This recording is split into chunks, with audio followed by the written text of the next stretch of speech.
Welcome back. You know what we're doing? We're going to take all of this and we're going to turn it into this. Let's get started.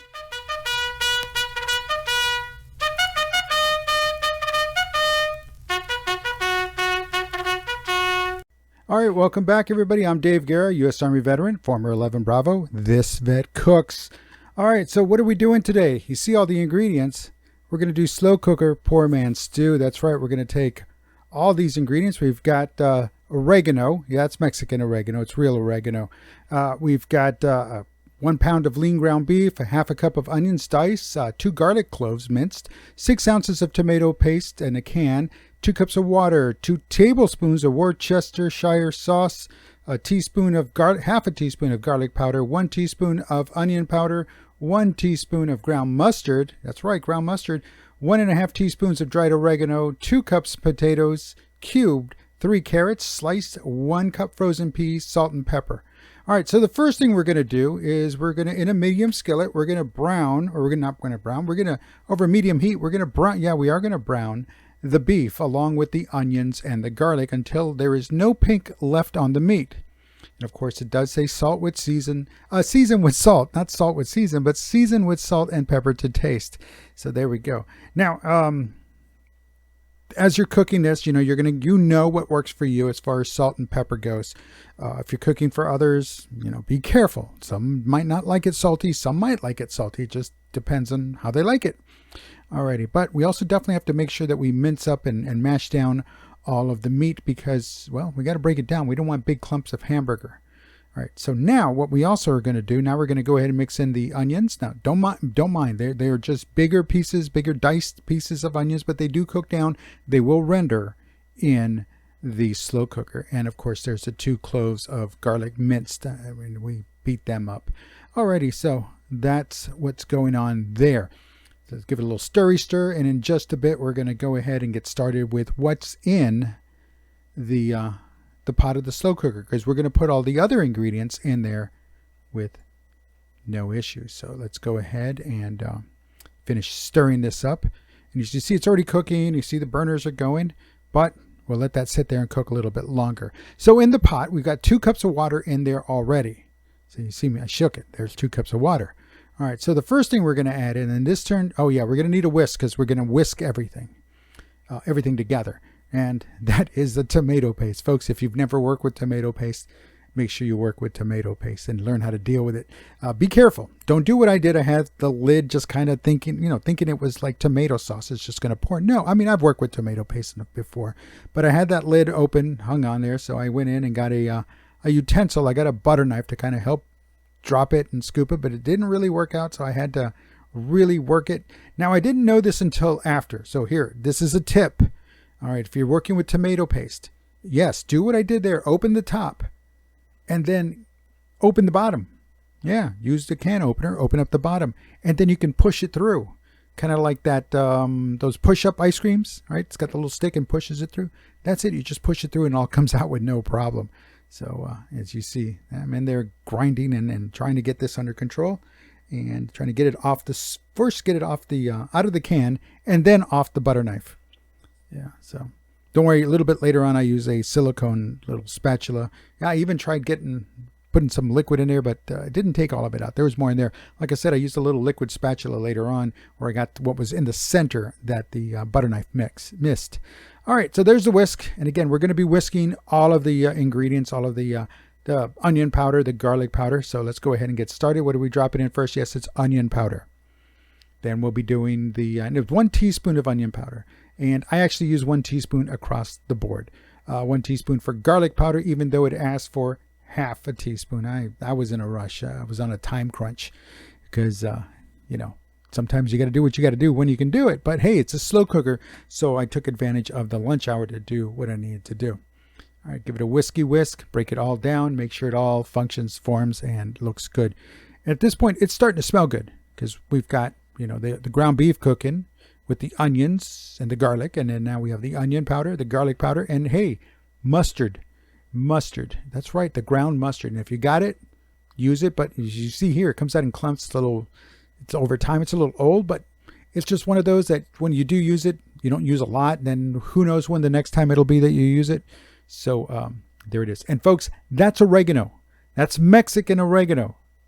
I know it's in a jar, and it's the little, if you've ever purchased any spices, the Mexican spices, they come in that little flimsy plastic bag that if you just give it a little tear, the whole thing tears apart.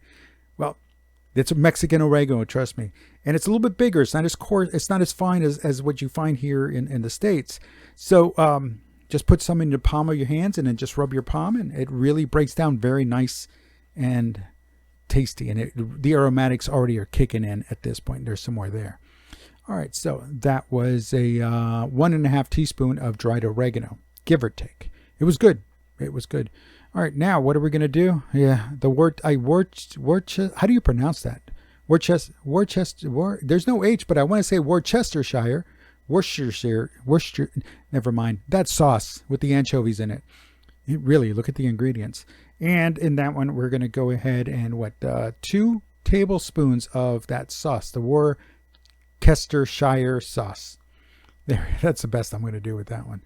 I can catch it if I just do it on the fly, but sometimes if I'm intentionally trying to do it, I can't do it. All right, what else are we going to do? I think we've got the oregano, the mustard, the onion powder, garlic powder, salt and pepper. Now, mind you, I do add salt and pepper here. And in the salt and pepper, I don't add a lot, okay? Thinking, all the other, don't want to overpower the other spices, but a little bit later on, we definitely have to have that under control because, well, we give it a tasty taste near the end, and then we can adjust accordingly. All right, so what have we got going on here?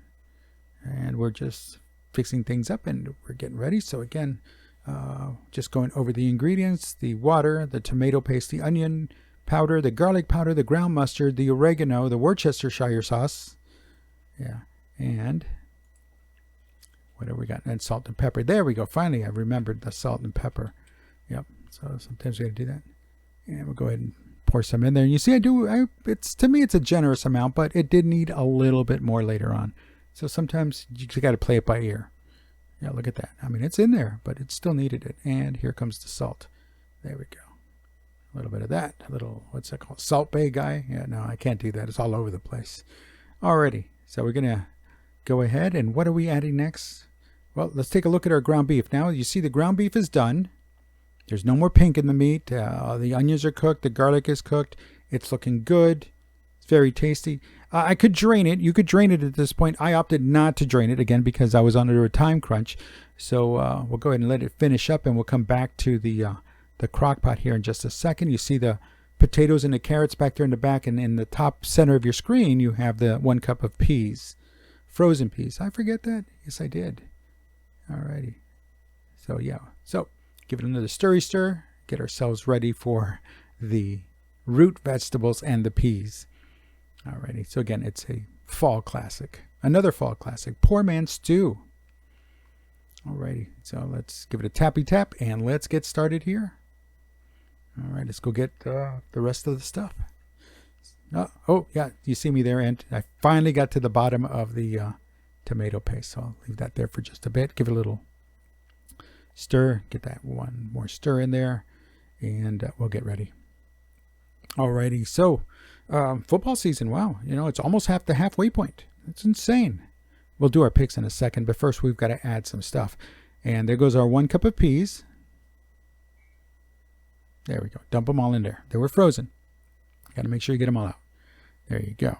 All right, next we're going to go ahead and bring in over the potatoes and the carrots. Dump them all in there. All right, there we go. And what's next? Give it a little stir. Make sure everything is good. Everything, they all get ready to go. Get ready for the ground beef. And there we go. Now, so you see, it's time to make our picks. And while we're putting in the ground beef, I'm making our picks. All right, so first up, what have we got? The Thursday night game. That's Jacksonville at New Orleans. I'm giving this one to this. Oh, well, going back. I went 9-6. Sorry about that. 49-44 for the season.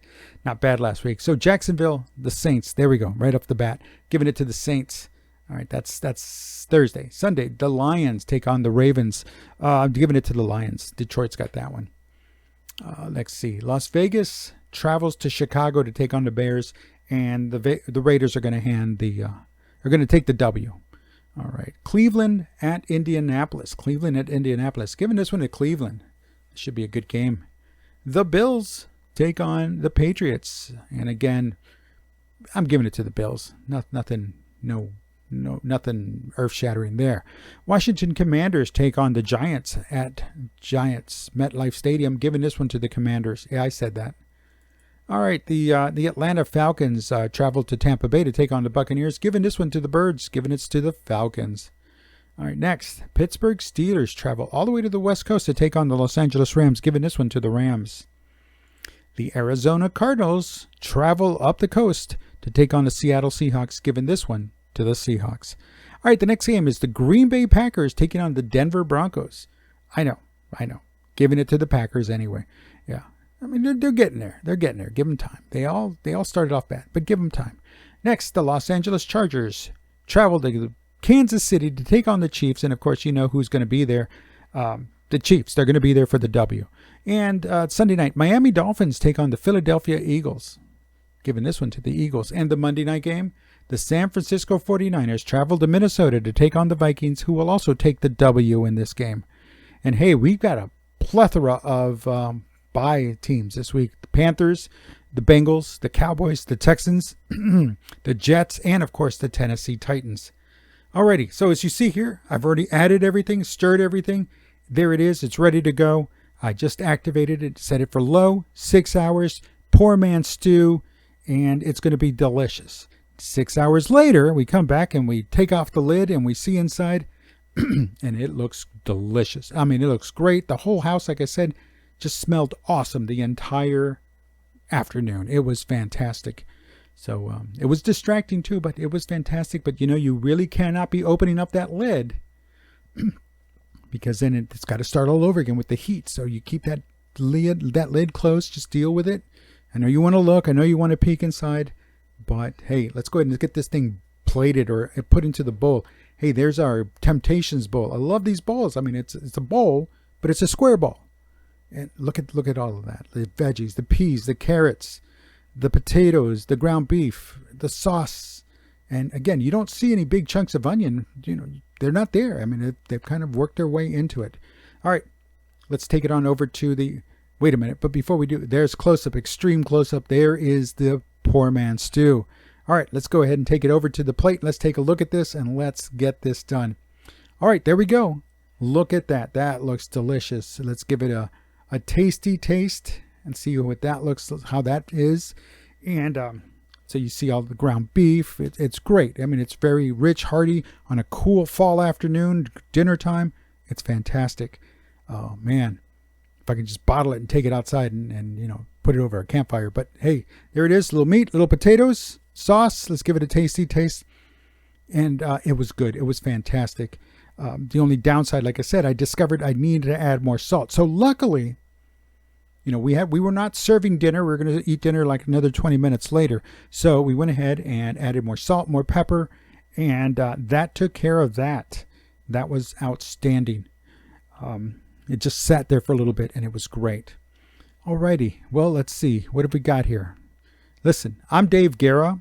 I gave you my picks. You know where I stand, and hey, this vet cooks.